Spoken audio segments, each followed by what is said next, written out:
የኢራኑ የበላይ መሪ አያቶላህ ሙጅተባ ካሚኒ ካሉበት የሚስጥር ቦታ ሆነው በመንግስት ቴሌቪዥን በኩል ያስተላለፉት መግለጫ መላው ዓለምን የናጠ ሆኗል።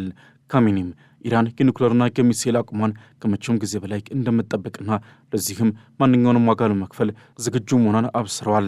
አሜሪካውያን በፋርስ ባህረ ሰላጤ ውስጥ የሚገባቸው ብቸኛ ቦታ ቢኖር ከባህሩ ግርጌ ነው የሚለው ንግግራቸው በቴህራንና በዋሽንግተን መካከል የነበረውን የሰላም ጭላንጭል ወደ አመድነት የቀየረ ቀጥተኛ የጦርነት ጥሪ ነው።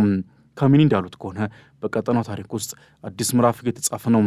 ይህ ምዕራፍ ደግሞ አሜሪካን ከመካከለኛው ምስራቅ ጠራርጎ የሚያስወጣና የኢራን የበላይነት የሚያረጋግጥ እንደሆነ የሚታመን ይላሉ። የመካከለኛው ምስራቅ ውጥረት አሁን ከቃላት ፍልሚያ አልፎ የዓለምን የኢኮኖሚና የደህንነት መዋቅር ወደሚበትን ታላቅ አውሎ ነፋስነት ተቀይሯል። በፋርስ ባህረ ሰላጤ ሞገዶች ላይ የሚታየው እያንዳንዱ ወታደራዊ እንቅስቃሴ በዋሽንግተን የኃይል ኮሪደሮችና በቴህራን የሚስጥር ምሽጎች ውስጥ የሚወሰኑት ውሳኔዎችም ዛሬ በቢሊዮኖች የሚቆጠሩ ሰዎችን ሕይወት በስጋት ላይ ጥለዋል።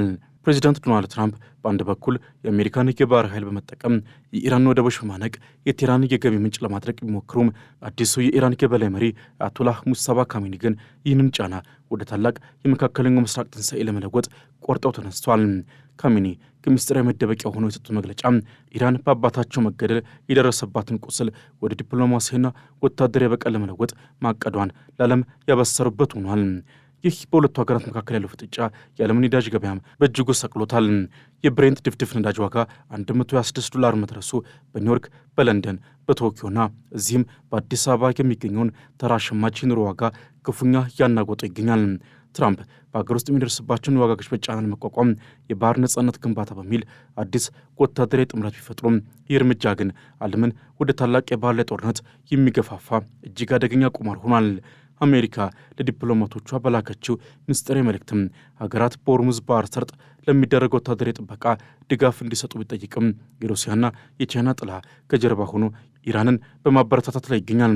ይህ ሽኩቻ መላውን ዓለም በሁለት ተቃራኒ ጎራዎች የከፈለ ሲሆን የነፃ ንግድና የመርከቦች እንቅስቃሴ ታሪክ ሆኖ ሊቀር ጥቂት ቀናት ብቻ ቀርተውታል። በትራምፕና በአውሮፓ ሀገሮቻቸው መካከል የተፈጠረው ክፍተት ደግሞ ለኢራን ትልቅ የምስራች ነው። ትራምፕ ጣሊያንና ስፔን መዝለፋቸው ለዘመናት የቆየውን የምዕራቢያንን አንድነት ክፉኛ አናግቶታል። አሜሪካ የጦር ሰፈሮቿን ከእነዚህ ሀገራት ለማስወጣት መዛቷ አውሮፓን ያለ አሜሪካ ጥበቃ እንድትቀርና ለሩሲያና ለኢራን ተጽዕኖ ተጋላጭ እንድትሆን የሚያደርግ ነው። የትራምፕ ፖሊሲ የዓለምን ጸጥታ አስከባሪ የነበረውን ኔቶን እንደ ወረቀት እየቀደደው ነው። ዛሬ ጣሊያንና ስፔን ከአሜሪካ ጋር በነበራቸው ወታደራዊ ትብብር ላይ ጥያቄ እያነሱ ነው። ይህ ክፍተት ደግሞ ለቴህራን ዲፕሎማሲ የበላይነትን ሰጥቷታል። በመካከለኛው ምስራቅ ሰማይ ስር በፋርስ ባህረ ሰላጤ ሞገድና በዲፕሎማሲው አውሎ ነፋስ መካከል ዓለም እስካሁን አይተው የማታውቀው እጅግ አስፈሪና ግዙፍ የጂኦፖለቲካ ቁማር እየተከናወነ ይገኛል።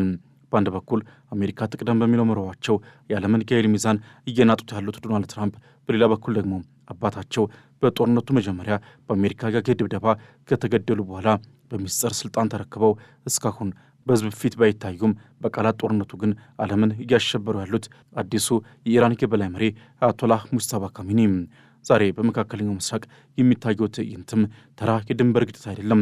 ይልቁንም የዓለምን ኢኮኖሚ አንቆ የያዘ ሀያላን ሀገራትን እርስ በርስ ያፋጠጠና የሰው ልጅን እጣ ፈንታ በገደል አፋፍ ላይ ያቆመ የታሪክ መለወጫ ክስተት ነው። ይህ ካሚኒ መግለጫ ወጣው የኢራን ኢኮኖሚ በአሜሪካ የባህር ኃይል ጥበቃ ከባብ ምክንያትም ትንፋሽ አጥቶ ባለበትና የሀገሪቱ የነዳጅ መርከቦች ወደ ባህር መውጣት ተስኗቸው በወደቦች ውስጥ በታገቱበት ወቅት ነው። ይሁን እንጂ ኢራን ይህንን የኢኮኖሚ ጥቃት የምትመክተው መላውን ዓለም በነዳጅ ዋጋ ሰዓት በመለብለብ ነው። የዓለም ድፍድፍ ነዳጅ 1/5 የሚተላለፍበትን ወሳኙን የሆርሙዝ የባህር ሰርጥን አንቃ በመያዟ የነዳጅ ዋጋ በአንድ ጀንበር $126 ተመዝግቦ ነበር። ይህ የዋጋ መናር በአሜሪካው ፕሬዚዳንት ዶናልድ ትራምፕ ላይ ከባድ የፖለቲካና የኢኮኖሚ ጫና ፈጥሯል። ትራምፕ በሀገር ውስጥ ያለውን የነዳጅ ዋጋ ለመረጋጋትና በባህረ ሰላጤው ሀገሮቻቸው ነዳጃቸውን በነጻነት እንዲያጓጉዙ ለማድረግ የባህር ነጻነት ግንባታ የተሰኘ አዲስና ግዙፍ ወታደራዊ ዕቅድ አውጥቷል። በትራምፕ ዕቅድ መሰረትም አሜሪካ በኢራን ላይ የጣለችውን የባህር ከበባ የምትቀጥል ቢሆንም በተመሳሳይ ጊዜ ግን የሆርሙዝን የባህር ወሽመጥ በኃይል ለመክፈትና የኢራን ተጽዕኖ ለመመከት ከአገሮቹ ሀገር አስተባባሪ ኮሚቴ አቋቁማለች።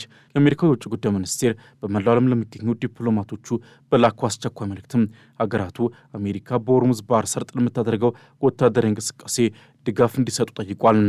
ይህ ጥያቄ ግን እንደ ሩሲያ፣ ቻይና፣ ኩባና ቤላሩስ ያሉ የኢራን ወዳጆችን አያካትትም። ትራምፕ ይህንን እርምጃ መከላከያ ብለው ቢጠሩትም በተግባር ግን መላውን ዓለም ወደ ታላቅ የባህር ላይ ጦርነት የሚጋብዝ አደገኛ እርምጃ ነው። ይሁን እንጂ ትራምፕ ከኢራን ጋር ብቻ ሳይሆን ከገዛ አጋሮቻቸው ጋርም ጦር ሰብቋል።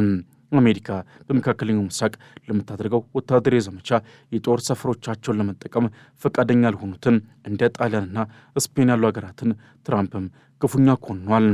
ጣሊያንም አንዳችም እርዳታ አላደረገችልንም፣ ስፔን ደግሞ እጅግ አስከፊና አጸያፊ ነች ማለት የተናገሩት ትራምፕም የአሜሪካንን ጦር ከእነዚህ ሀገራት ለማስወጣትና በጀርመንም ያለውን የሰራዊት ብዛት ለመቀነስ ዝግጁ መሆናቸውን ገልጸዋል።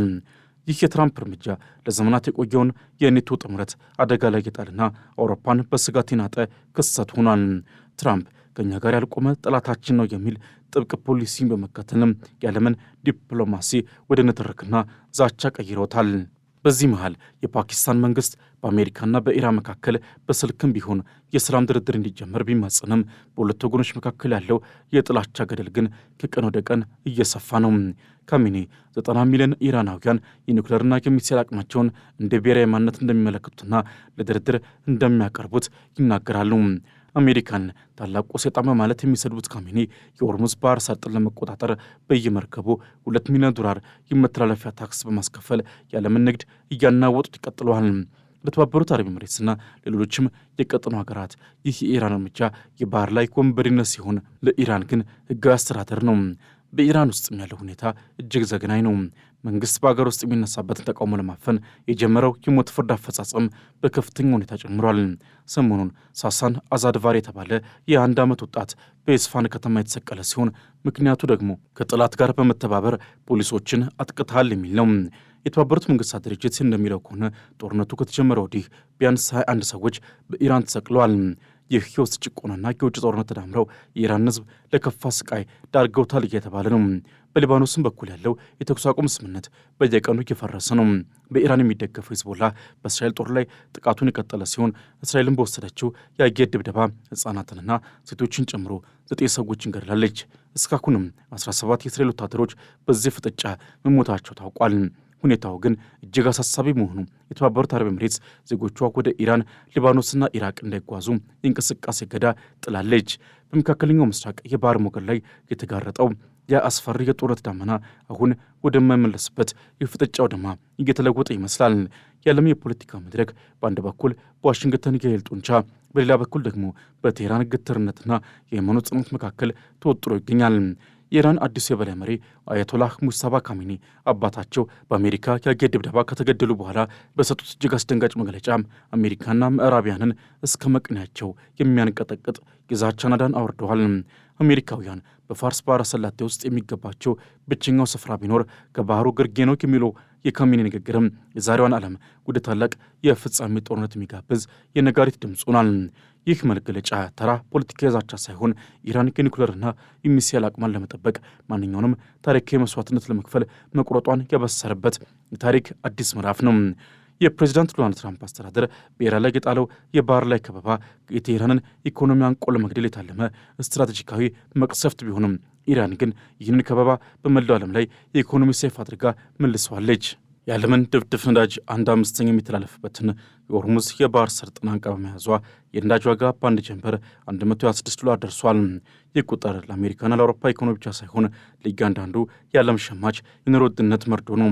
ትራምፕም በኢራን ላይ የሚጥሉት እያንዳንዱ ማዕቀብና ከበባ በነዳጅ ማደያዎች ላይ የሚሰለፈውን አሜሪካዊ ቁጣ እያባባሰው ነው። በዚህ ምክንያትም ትራምፕ የባህር ነጻነት ግንባታ የተሰኘ አዲስና ግዙፍ ወታደራዊ ጥምረት ለመፍጠር ደፋ ቀና እያሉ ነው። ዓላማቸውም የሆርሙዝን የባህር ሰርጥ በኃይል በመክፈት የኢራንን ተጽዕኖ ማክሸፍ ነው። ይሁን እንጂ ትራምፕ የሚያካሂዱት ይህ ዘመቻ ከአጋሮቻቸው ጋር ያላቸውን ግንኙነት ክፉኛ እያሻከረ ይገኛል። ትራምፕ አሜሪካ በመካከለኛው ምስራቅ ለምታደርገው ወታደራዊ እርምጃ የጦር ሰፈሮቻቸውን ለመጠቀም ፈቃደኛ ያልሆኑትን እንደ ጣሊያንና ስፔን ያሉ ሀገራትን ዘልፈዋቸዋል። ለምን ሰራዊታችንን ከነዚህ ሀገራት አናስወጣም ሲል የጠየቁት ትራምፕም የኔቶን ህልውናና የአውሮፓን ደህንነት አደጋ ላይ ጥለውታል። ይህ የብቸኝነት ዲፕሎማሲ አሜሪካን ከዓለም አቀፍ አጋሮቿ እያራቃት ሲሆን በተቃራኒው ደግሞ ኢራንን እንደ ሩሲያና ቻይና ካሉ ሀያላን ሀገራት ጋር ይበልጥ እንድትጠጋ እያደረጋት ነው። የትራምፕ አስተዳደር ለዲፕሎማቶቹ በላከው ምስጢራዊ መልእክትም ሀገራት ከአሜሪካ ጎን እንዲቆሙ ቢጠይቁም የሞስኮና የቤጂንግ ዝምታ ግን አዲሱን የዓለም ኃይል አሰላለፍ ፍንጭ እየሰጠ ይገኛል። ዓለም አቀፉ ፖለቲካ በአሁኑ ሰዓትም በታላቅ የውጥረት አዙሪት ውስጥ ይገኛል። የነዳጅ ዋጋ መናር፣ የባህር ላይ ከበባ፣ የአያላን ዛቻና የንጹሐን ደም መፍሰስ ተዳምረው የሰው ልጅን ወደማይመለስ አደጋ እየገፉት ነው። ዶናልድ ትራምፕም በጉልበትና በማስፈራራት ዓለምን ሊገዙ ሲሞክሩ፣ ሙስጠፋ ካሚኒ ደግሞ በምስጢራዊ ጥላት ስር ሆነው ዓለምን በኒኩለርና በነዳጅ ጦርነት እያሸበሩ ነው። በመካከለኛው ምስራቅ የሚታየው የእሳታማ ትዕይንት መጨረሻው መቼ ይሆን? ታላቅ ድርድር ወይስ መላው መድረክ የሚያወድም ታላቅ ፍንዳታ? ጊዜ የሚመልሰው ቢሆንም የሆርሙዝ የባህር ወሽመጥ እንደተዘጋና የባሩድ ሽታም እንደቀጠለ እስካለ ድረስ የዓለም ሰላም በፈተና ላይ መቆየቷ አይቀሬ ነው። ይህ የአያላን ትንቅንቅ የዛሬውን ትውልድ ብቻ ሳይሆን የወደፊቱን የዓለም ስርዓት ዳግም እየቀረጸ ይገኛል። ዓለም አሁንም ትንፋሿን ዋጥ አድርጋ የዚህን ታላቅ ድራማ ቀጣይ ትዕይንት ትጠብቃለች። በሊባኖስና በእስራኤል ድንበር ላይ ያለው የተኩስ አቁምም እንደ በረዶ እየቀለጠ ነው። በኢራን የሚደገፍ ሂዝቦላ በእስራኤል ጦር ላይ ጥቃቱን በመቀጠሉ የአንድ እስራኤል ወታደር ሕይወት አልፏል። ይህም ጦርነቱ ከተጀመረ ወዲህ የሞቱን የእስራኤል ወታደሮች ቁጥር ወደ 17 አድርሶታል። እስራኤልም በወሰደችው የአየር ድብደባ ሕፃናትንና ሴቶችን ጨምሮ 9 የሊባኖስ ዜጎችን ገድላለች። ይህ ግጭትም ከመካከለኛው ምስራቅ አልፎ መላውን ዓለም ሊያዳርስ የሚችል የቀጠና የጦርነት መጀመሪያ እንደሚችል ይገመታል። የተባበሩት አረብ ኤምሬትስ ዜጎቿ ወደ ኢራን፣ ሊባኖስና ኢራቅ እንዳይጓዙ የእንቅስቃሴ እገዳ መጣሏ ቀጠናው ምን ያለ ፍንዳታ ቅርብ መሆኑን ማረጋገጫ ሆኗል። ካሚኒ የሆርሙዝ ባህረ ሰላጤን ለመቆጣጠር በየመርከቡ $2 ሚሊዮን የመተላለፊያ ታክስ በማስከፈል የዓለምን ንግድ ወደ ወታደራዊ ገቢ ምንጭነት እየቀየሩት ነው። ለገልፍ ሀገራት ይህ እርምጃ የባህር ላይ ወንበዴነት ሲሆን፣ ለኢራን ግን ሕጋዊና አዲስ አስተዳደር ነው። ፓኪስታን በአሜሪካና በኢራን መካከል በስልክም ቢሆን እርቅ ለማውረድ ብጥርም ትራምፕ ግን የኢራን ወደቦች መዝጋታቸውንና ከበባውን ማጥበቃቸውን ቀጥሏል። ትራምፕ ኢራን ኒኩለር ሊኖራት አይችልም የሚለውን ቀይ መስመር ሲያሰምሩ፣ ካሚኒ ደግሞ ኒኩለርና ሚሳኤል የእኛ ማንነት ነው በሚል ምላሽ ሰጥተዋል። በአጠቃላይ ዓለም በአሁኑ ሰዓት በታላቅ የመከራ ዙሪት ውስጥ ትገኛለች።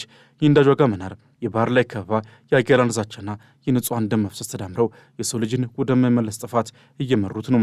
ዶናልድ ትራምፕም በጉልበትና በታሪፍ ዓለምን ሊገዙ ሲሞክሩ፣ ካሚኒ ደግሞ በኒኩለርና በሃይማኖታዊ ግትርነት ሊመክቱ ቆርጠው ተነስተዋል። በመካከለኛው ምስራቅ የሚታየው የእሳታማ ትዕይንት መጨረሻው ታላቅ ድርድር ይሁን ወይም ታላቅ ፍንዳታ ጊዜ ይመልስ ይሆናል። ሆኖም ግን አንድ ነገር እርግጥ ነው። የሆርሙዝ የባህር ሰርጥ እንደተዘጋና የባሩድ ሽታው እንደቀጠለ እስካለ ድረስ የዓለም ሰላም በፈተና ላይ መቆየቷ አይቀሬ ነው።